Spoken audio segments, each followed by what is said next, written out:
I once had a member of my team, a wonderful woman who was extremely warm, generous, extroverted, and very demonstrative, who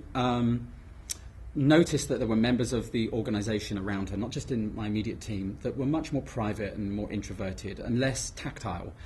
And she took it upon herself to be a hug coach, an unofficial hug coach, and would kind of leap on these people and hug it out once every couple of weeks. And after seeing,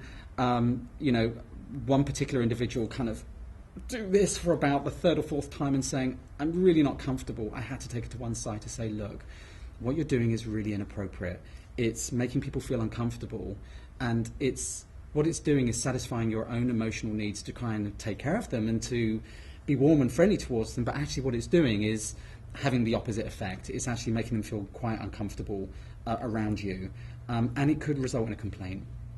I think all managers have a responsibility to look at and look out for those kind of situations when they arise, and it was something that I felt I couldn't ignore. I feel really strongly about complaints of harassment is that companies have legal processes and there is an external legal channel for people to mitigate the fact that people often want a sense of justice and they want an apology. And actually, as managers, if you're able to nip these problems in the bud when you see them, and try to do what you can to encourage the individual that's responsible to apologise and cease their behaviour, that is actually often the most powerful way to resolve these things before they get out of hand.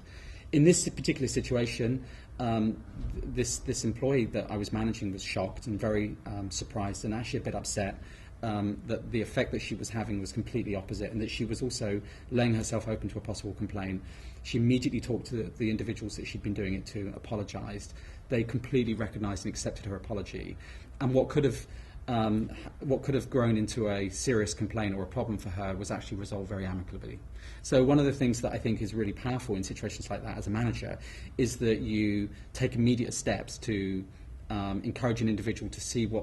how their behaviour is inappropriate, and for them to be able to solve it really, really quickly, so that it doesn't grow into something that's a major problem for them and for the company.